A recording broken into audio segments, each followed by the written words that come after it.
శుక్లాంబరధరం విష్ణుం శశివర్ణం చతుర్భుజం ప్రసన్నవదనం ధ్యాయత్ సర్వవిఘ్నోపశాంతయత్. గురుబ్రహ్మ గురువిష్ణు గురుదేవో మహేశ్వర గురు సాక్షాత్ పరం బ్రహ్మ తస్మై శ్రీ గురవే నమః. నారాయణం నమస్కృత్య నరం చైవ నరోత్తమం దేవీం సరస్వతీం వ్యాసం తతో జయముదీరయత్. హరి వివోం పరమేశ్వర స్వరూపమైన సభకు నమస్కారం.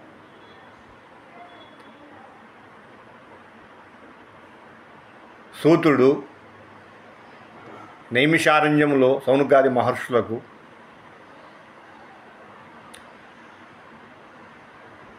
నైమిషారణ్య వర్ణన చేశారు.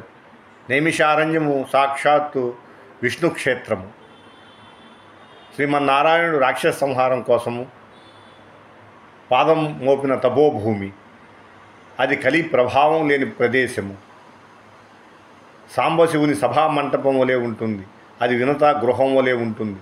7-14 లోకాల్లో నైమిషారణ్యం లాంటి క్షేత్రము వేరొకటి లేదని పెద్దలంతా కొనియాడారు. అటువంటి దగ్గర లోక కళ్యాణం కోసము సౌనకాది మహర్షులు సత్రయాగం చేస్తూ ఉంటే అక్కడికి ఉగ్రశ్రవసుడు అనే ఈ సూత మహర్షి అక్కడికి వస్తారు.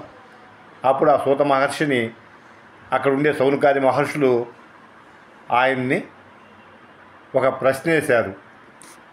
మహర్షి, అలసులు మందబుద్ధియుత అల్పతరాయు ఉగ్రరోగ సంకలితులు మందభాగ్యులు సుకర్మము ఎవ్వియు చేయుజాల. ఈ కలియుగమందు మానవులు కావున ఎయ్యది సర్వ సౌఖ్యములు అలవడు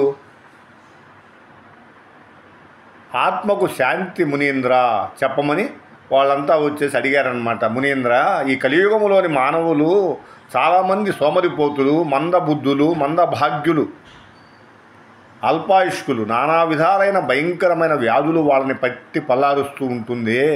వాళ్ళు సత్కార్యములు చేయజాలకున్నారు, అసమర్థులు. అందువల్ల ఏది వారి ఆత్మకు శాంతిని ప్రసాదిస్తుందో అటువంటి మార్గము మీరు అనుగ్రహించండి అని అక్కడుండే సౌనకాది మహర్షులు సూత మహర్షిని ప్రశ్నించారు. అప్పుడు సూత మహర్షి ఆయన అష్టాదశ పురాణాల్లో భాగవత పురాణం అని ఉంది. దాన్ని వేదవ్యాస భగవానుడు సంస్కృతంలో 18,000 శ్లోకాలతో దాన్ని రచించారు. అటువంటి పురాణాన్ని నేను మీకు విన్నవిస్తాను. అది వింటే మీకు మోక్షము కరదలామకము అని సౌనకుడు అక్కడ కులపతి అంటే 11,000 మంది వేద విద్యార్థులకు 3 పూటల భోజనం పెట్టి ఆశ్రయం కల్పించి వేద విద్య బోధిస్తూ ఉంటారు. ఆయన కులపతి. సౌనకుడు అందరూ బాగుండాలని అక్కడ దీర్ఘసత్రం 12 ఏళ్ళు సరిపడా సత్రయాగం చేస్తూ ఉంటారు. అక్కడికి 88,000 మంది బ్రహ్మర్షులు ఆ యాగంలో పాల్గొన్నారంట. అంతమంది బ్రహ్మర్షుల పాదధూళి చేత పావనమైన తపోభూమి ఆ గోమతీ నది ఒడ్డున ఉండే అరణ్య ప్రాంతం నైమిషారణ్యము.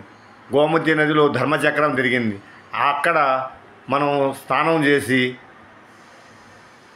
నైమిషారణ్యంలో పురాణ ప్రవచనం వింటే మోక్షము కరతలామకం అవుతుంది అని సౌనకాది మహర్షులకు సూతుడు భాగవత పురాణాన్ని ప్రారంభిస్తూ ఆయన వ్యాస మహర్షి గురించి ఆయన వివరణ చేస్తారు.